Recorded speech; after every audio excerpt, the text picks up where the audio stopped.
कहानी की शुरुआत होती है एक शिप से, जहां कुछ लोग अपने सफर के लिए तैयार खड़े होते हैं। उसी शिप पर एक छोटी सी लड़की एमी खामोशी से खड़ी होती है। उसके चेहरे से साफ पता चलता है कि वो कुछ उदास है। तभी उसके डैड गोंग उसके पास आते हैं और उसे सरप्राइज देने के लिए एक छोटा सा रेडियो देते हैं। रेडियो देखते ही एमी के चेहरे पर हल्की सी मुस्कान आ जाती है। इसी बीच शिप पर खड़े सभी लोग खुशी खुशी समंदर में तैरती मछलियों को देखने लगते हैं। लेकिन अचानक सब नोटिस करते हैं कि मछलियां बहुत तेजी से इधर उधर भाग रही हैं, जैसे किसी खतरनाक चीज से डर गई हो। तभी समंदर के अंदर से एक बहुत बड़ा राक्षस उनकी तरफ बढ़ता हुआ दिखाई देता है। उसी पल शिप पर रेड सिग्नल बजने लगता है, जिसे देखकर कैप्टन घबरा जाता है। लोग अभी समझ ही नहीं पाते कि क्या हो रहा है। तभी वो विशाल राक्षस सीधे शिप से टकरा जाता है। जोरदार टक्कर की वजह से शिप एक तरफ से पलट जाती है और वहां मौजूद सभी लोग समंदर में गिरने लगते हैं। चारों तरफ अफरा तफरी मच जाती है। इसके बाद सीन कट होता है और हमें गोंग समुद्र के किनारे बेहोशी की हालत में पड़ा हुआ दिखाई देता है। कुछ देर बाद एक आदमी आकर उसे होश में लाता है। आंख खुलते ही गोंग देखता है कि आसपास कई लोग बेसुध पड़े हुए हैं, लेकिन तभी उसकी नजर एक बात पर टिक जाती है। वहां उसकी बेटी एमी मौजूद नहीं होती। ये देखते ही गोंग बुरी तरह घबरा जाता है और जोर जोर से अपनी बेटी को पुकारने लगता है। तभी अचानक उसके हाथ में मौजूद रेडियो से एमी की आवाज सुनाई देती है। गोंग को थोड़ी उम्मीद मिलती है, लेकिन अगले ही पल वो आवाज अचानक बंद हो जाती है। अब गोंग को एहसास होता है कि वह इस जगह पर अकेला नहीं है, बल्कि दूसरी तरफ और भी लोग फंसे हुए हैं। दूर खड़े लोग उसे हाथों से इशारा करते हुए दिखाई देते हैं। लेकिन तभी गोंग की नजर सामने एक और चीज पर पड़ती है। उसे दूर से अपनी बेटी एमी दिखाई देती है। यह देखकर गोंग बिना कुछ सोचे समझे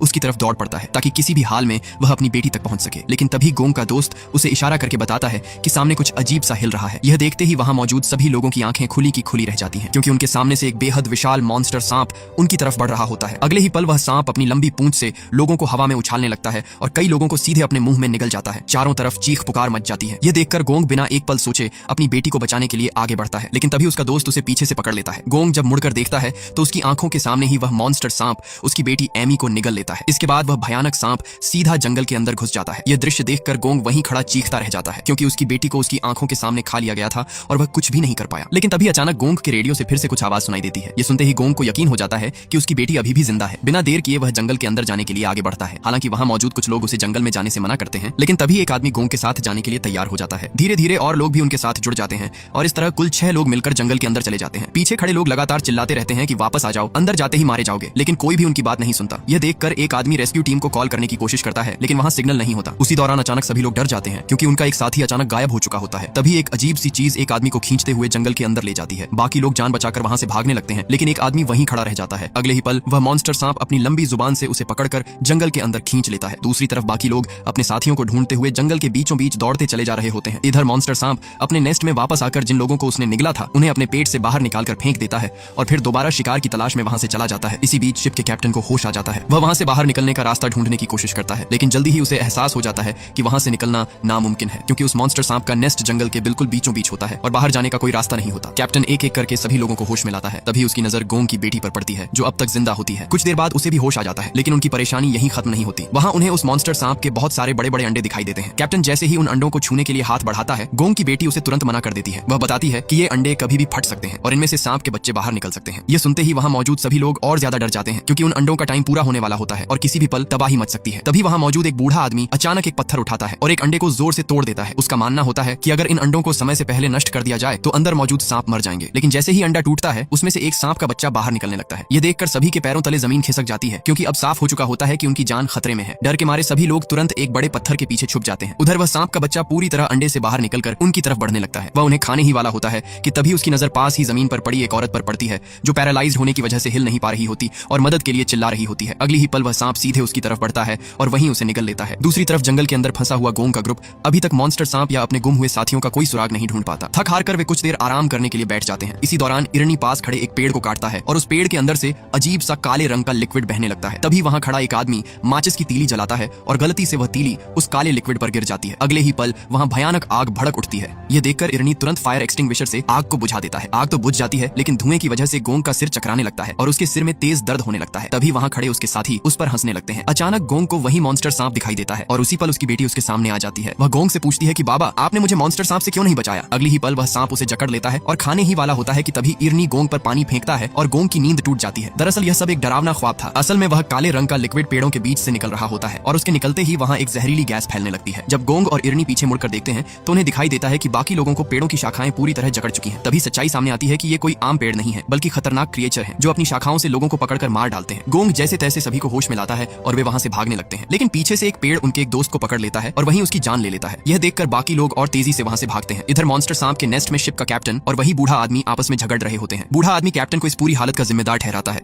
और कहता है कि अगर कैप्टन शिप को सही वक्त पर किनारे ले आता तो वे इस मुसीबत में कभी नहीं नहीं फंसते। तभी वहाँ एक लड़की जिसका नाम सुशी होता है बीच में आकर दोनों को लड़ने से रोकती है। वह कहती है कि अगर वे आपस में ही लड़ते रहे तो मॉन्स्टर सांप उन्हें एक एक करके जिंदा खा जाएगा। सुशी सबको समझाती है कि अब लड़ाई नहीं बल्कि यहाँ से निकलने का प्लान बनाने की जरूरत है। उधर दूसरी तरफ गोंग लगातार रेडियो पर अपनी बेटी से संपर्क करने की कोशिश कर रहा होता है, लेकिन उस जानलेवा जंगल में सिग्नल का नामो निशान तक नहीं होता। इसी बीच हमें उनका एक साथी दिखाई देता है जो नदी से पानी भरने के लिए जाता है। पानी भरते वक्त उसे अचानक कुछ अजीब सी आवाजें सुनाई देती हैं। तभी देखते ही देखते पूरे जंगल में एक रहस्यमयी धुंध फैलने लगती है। अगले ही पल एक खतरनाक मॉन्स्टर फिश उस पर हमला कर देती है। ये देखकर उसके पैरों तले जमीन खिसक जाती है। इससे पहले कि वह कुछ समझ पाता वही फिश दोबारा उस पर झपट्टा मारती है, जिसके दांत बेहद बड़े और नुकीले होते हैं। डर के मारे वह किसी तरह उस फिश को नदी में फेंक देता है, लेकिन तभी धुंध के बीच से अचानक दर्जनों मॉन्स्टर फिशेस का झुंड उसकी तरफ बढ़ता हुआ दिखाई देता है। ये फिशेस सिर्फ तैर ही नहीं सकती बल्कि हवा में उड़ भी सकती थी। यह नजारा देखकर वह फौरन वहां से भागने लगता है और बाकी साथी भी जान बचाकर भाग जाते हैं। मॉन्स्टर फिशेस की तादाद लगातार बढ़ती जा रही होती है। सभी लोग जैसे तैसे पेड़ों के पीछे छुप जाते हैं। तभी इर्देनी को एहसास होता है कि ये सभी फिशेस उस धुंध के साथ ही आ रही हैं। वह तुरंत सबको लेकर उस जगह पहुंच जाता है जहां धुंध नहीं होती। धुंध से बाहर निकलते ही उनकी जान बच जाती है और सभी खतरनाक फिशेस जमीन पर गिर जाती हैं। सभी अभी राहत की सांस ही ले रहे होते हैं। तभी इर्देनी की नजर जमीन पर पड़े किसी बहुत बड़े जानवर के पैरों के निशानों पर पड़ती है। जब वह ऊपर देखता है तो उसे दरख्त पर चिपकी हुई एक अजीब सी चीज दिखाई देती है। यह देखकर सभी हैरान रह जाते हैं। तभी एक आदमी उसे पत्थर मारने के लिए आगे बढ़ता है, लेकिन बूढ़ा आदमी उसे रोक लेता है। अगले ही पल एक अजीब लंबी जुबान उसे पकड़कर खींच ले जाती है। सभी कुछ समझ पाते उससे पहले ही आसमान से एक बहुत बड़ा क्रिएचर नीचे गिरता है। यहीं पर सबको पता चलता है कि यह एक भयानक मॉन्स्टर फ्रॉग है जो अपनी लंबी जुबान से लोगों को खा रहा था। उस फ्रॉग का साइज इतना बड़ा होता है कि उसे मारना नामुमकिन सा लगने लगता है। डर के मारे सभी साथी वहां से भागने लगते हैं, लेकिन वह मॉन्स्टर फ्रॉग अपनी जुबान से एक आदमी को पकड़ लेता है। वह बूढ़ा आदमी उसके पेट के अंदर जाने ही वाला होता है कि तभी वह मजबूती से एक पेड़ को पकड़ लेता है। उसका हाथ धीरे धीरे फिसलने लगता है। तभी बाकी लोग आकर उसे पकड़ लेते हैं। इसी दौरान उसका एक साथी गुस्से में आकर उस फ्रॉग की जुबान पर चाकू मार देता है, लेकिन जुबान से निकला जहरीला लिक्विड उसके चेहरे पर गिरता है और उसका चेहरा जलने लगता है। इसी वक्त इर्देनी भागता हुआ उनकी तरफ आता है और एक नुकीला हथियार उस मॉन्स्टर फ्रॉग की तरफ फेंक देता है। हथियार उसकी आंख में लगते ही आंख फट जाती है और वह बूढ़े आदमी को छोड़ देता है। इस मौके का फायदा उठाकर सभी लोग वहां से भाग निकलते हैं, लेकिन कहानी यहीं खत्म नहीं होती। वह मॉन्स्टर फ्रॉग अब भी उनका पीछा कर रहा होता है। तभी अचानक वह अपनी पूरी ताकत से पेड़ों को तोड़ता हुआ उनकी तरफ बढ़ता है। इसी दौरान एक और भयानक मोड़ आता है जब एक विशाल मॉन्स्टर सांप अचानक आकर उस फ्रॉग को अपने मुंह में निगल लेता है। सबके होश उड़ जाते हैं क्योंकि वह मॉन्स्टर सांप वहीं खड़े खड़े उस फ्रॉग को चीर फाड़ कर खा जाता है। लेकिन बदकिस्मती से उस मॉन्स्टर सांप का ध्यान अब सभी साथियों की तरफ चला जाता है और वह उनका पीछा करने लगता है। घायल होने की वजह से बूढ़ा आदमी और वह लड़का धीरे धीरे भाग रहे होते हैं और तभी आगे जाकर दोनों गिर पड़ते हैं। मॉन्स्टर सांप उन्हें खाने ही वाला होता है कि तभी वह कई पेड़ों के बीच फंस जाता है। इसी बीच उनका एक साथी सांप का ध्यान भटकाने के लिए उस पर एक नारियल फेंकता है। इसका फायदा उठाकर दोनों किसी तरह उठते हैं और वहां से भाग निकलते हैं, लेकिन वह मॉन्स्टर सांप गुस्से में उनका पीछा करने लगता है। किसी तरह वह एक पेड़ के पीछे छुप जाता है और इस तरह एक बार फिर मौत के मुंह से बच जाता है। दूसरी तरफ बाकी चारों साथी भी अलग अलग पेड़ों के पीछे छुप जाते हैं, लेकिन वह सांप उनका पीछा करते हुए वहां तक पहुंच जाता है और उनमें से एक आदमी पर उसकी नजर पड़ जाती है। डर के मारे वह आदमी सांप के सामने हाथ जोड़कर माफी मांगने लगता है और कहता है मुझे मत खाओ। लेकिन इससे पहले कि मॉन्स्टर सांप कुछ समझ पाता वह उसे वहीं पर मार डालता है। इसके बाद वह सांप फिर से बाकी लोगों का पीछा करने लगता है। ये देखकर सभी लोग जान बचाकर भागने लगते हैं और भागते भागते एक छोटी सी पानी की नदी में छुप जाते हैं। पानी की वजह से सांप उन्हें ठीक से देख नहीं पाता और कुछ देर बाद वहां से चला जाता है। इस तरह एक बार फिर उनकी जान बच जाती है। इधर मॉन्स्टर सांप के नेस्ट में वह बूढ़ा आदमी बाहर निकलने की कोशिश करता है, लेकिन उसकी हर कोशिश नाकाम हो जाती है। तभी अचानक जमीन हिलने लगती है। यह देखकर वहां मौजूद सभी लोग मरने का नाटक करके चुपचाप पड़े रहते हैं ताकि मॉन्स्टर सांप उन्हें कोई नुकसान न पहुंचा सके। वह सांप उन्हीं दो लोगों को अपने नेस्ट में फेंक देता है जिन्हें उसने कुछ देर पहले निगल लिया था। तभी उसकी नजर अपने मरे हुए बच्चे पर पड़ती है। अपने बच्चे को मरा हुआ देखकर उसके अंदर गुस्सा भर जाता है और वह गुस्से में दहाड़ता हुआ दोबारा उन्हीं लोगों का पीछा करने जंगल की तरफ निकल जाता है। इस बीच सभी लोग वहां से निकलने की कोशिश करते हैं, लेकिन तभी मॉन्स्टर सांप के बाकी अंडे भी टूटने लगते हैं। अब कुछ ही देर में बाकी बेबी सांप बाहर आने वाले होते हैं। अचानक एक बेबी सांप बाहर निकल आता है। ये देखकर सभी लोग डर के मारे वहां से दूर भागने लगते हैं, लेकिन गोंग की बेटी भाग नहीं पाती और वह सीधे उस बेबी सांप के पास रह जाती है। डर के बावजूद गोंग की बेटी धीरे से उसके सिर पर हाथ रखती है। हैरानी की बात यह होती है कि वह बेबी सांप उसे कोई नुकसान नहीं पहुंचाता। दरअसल गोंग की बेटी ने पहले शिप पर एक किताब में पढ़ा था कि अगर जन्म के बाद सांप का बच्चा अपनी मां को आसपास नहीं पाता तो वह अपने सबसे पास मौजूद इंसान को ही अपनी मां समझ लेता है। इसलिए वह बेबी सांप भी गोंग की बेटी को अपनी मां समझ लेता है और उसे कुछ नहीं करता। लेकिन उसी वक्त वह एक आदमी को अपने काबू में ले लेता है और वहीं पर उसकी जान ले लेता है। उधर वह बूढ़ा आदमी किसी तरह मॉन्स्टर सांप के नेस्ट से बाहर निकल आता है, लेकिन वह बाकी साथियों को बचाने की कोशिश किए बिना ही वहां से भाग जाता है। इधर जंगल के अंदर बाकी साथी गुम हुए लोगों को ढूंढते ढूंढते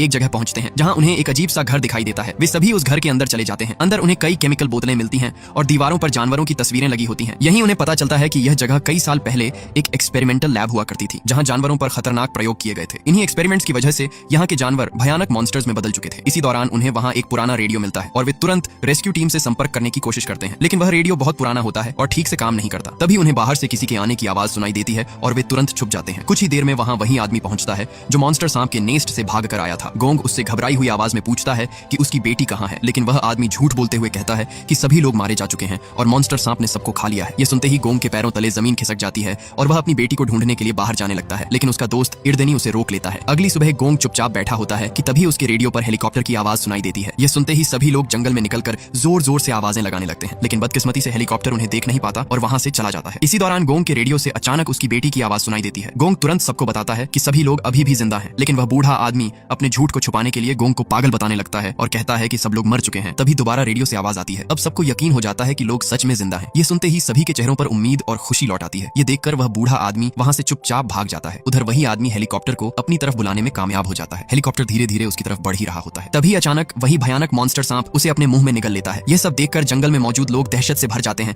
और माहौल और भी खतरनाक हो जाता है। इधर गोंग जंगल में अपनी बेटी को ढूंढते हुए रेडियो से दोबारा संपर्क करता है। दूसरी तरफ से सुशी की आवाज आती है जो बताती है कि वे एक बहुत बड़ी गुफा में फंसे हुए हैं। गोंग ध्यान से सुनता है और पूछता है कि क्या वहां कोई आवाज आ रही है। सुशी बताती है कि गुफा के अंदर पानी गिरने की आवाज सुनाई दे रही है। गोंग उसी आवाज के सहारे अपनी बेटी तक पहुंचने की कोशिश करता है। उधर गुफा के अंदर कई जहरीले सांप उनकी तरफ बढ़ रहे होते हैं और उन्हें खाने ही वाले होते हैं कि तभी वही बेबी सांप उन सांपों से भिड़ जाता है। दरअसल वह बेबी सांप गोंग की बेटी को अपनी मां समझ चुका होता है और उसी वजह से वह उसकी जान बचा लेता है। इधर गोंग अपनी बेटी के बिल्कुल करीब पहुंच चुका होता है। उसकी आवाज सुनते ही उसकी बेटी जोर जोर से उसे पुकारती है। गोंग आवाज के पीछे पीछे चलकर उस जगह तक पहुंच जाता है जहां उसकी बेटी फंसी हुई होती है, लेकिन तभी आसपास मौजूद सभी सांप उनकी तरफ बढ़ने लगते हैं। हालात बिगड़ते देख गोंग तुरंत एक पेड़ की जड़ नीचे फेंकता है और धीरे धीरे उन्हें ऊपर खींचने लगता है। इसी दौरान गुस्से से भरा हुआ वही मॉन्स्टर सांप वहां आ जाता है। तभी इर्देनी मौके पर पहुंचकर कुल्हाड़ी से उसकी आंख पर जोरदार वार करता है। दर्द से तड़पता हुआ सांप इर्देनी के पीछे दौड़ पड़ता है। जैसे ही वह इर्देनी को खाने वाला होता है तभी एक और साथी आकर उसकी दूसरी आंख भी फोड़ देता है। अब वह मॉन्स्टर सांप पूरी तरह अंधा हो जाता है। इधर गोंग अपनी बेटी को ऊपर खींच ही रहा होता है कि तभी शिप का कैप्टन आगे बढ़कर उन्हें ऊपर धक्का दे देता है, लेकिन उसी पल सांपों का झुंड कैप्टन पर टूट पड़ता है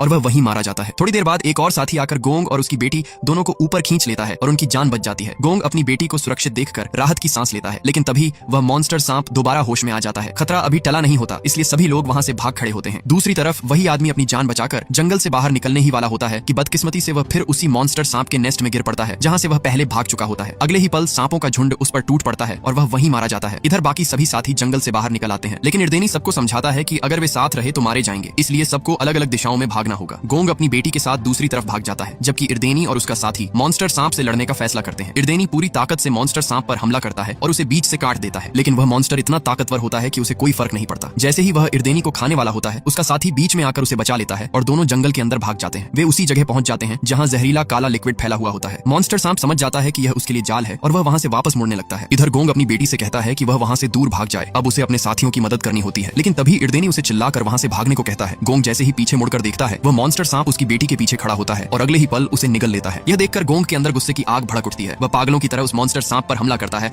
और उसके पूरे शरीर पर वार करता है, लेकिन मॉन्स्टर सांप उसे जोर से जमीन पर पटक देता है और उसे खाने ही वाला होता है कि तभी इर्देनी अपने हाथ में आग लेकर उसका ध्यान अपनी तरफ खींच लेता है और जंगल की तरफ भागता है। इर्देनी उसी जहरीले लिक्विड वाली जगह पहुंचता है और सही मौके पर आग फेंक देता है। भयानक आग में मॉन्स्टर सांप जलकर राख हो जाता है। इर्देनी अपनी जान बचाकर बाहर निकलने की कोशिश करता है, लेकिन तब तक बहुत देर हो चुकी होती है और वह वहीं मारा जाता है। इसी दौरान बाकी लोग जले हुए मॉन्स्टर सांप का मुंह खोलते हैं और अंदर से गोंग अपनी बेटी को बाहर निकाल लेता है। उसकी बेटी पूरी तरह बेहोश होती है। सभी को लगता है कि अब वह इस दुनिया में नहीं रही। यह देखकर गोंग फूट फूट कर रोने लगता है, लेकिन तभी अचानक उसकी बेटी को होश आ जाता है। यहीं पर यह खौफनाक लेकिन भावनात्मक कहानी खत्म हो जाती है। मिलते हैं एक नई कहानी में, तब तक के लिए जय सिया राम, जय बजरंग बली, जय राधा कृष्णा।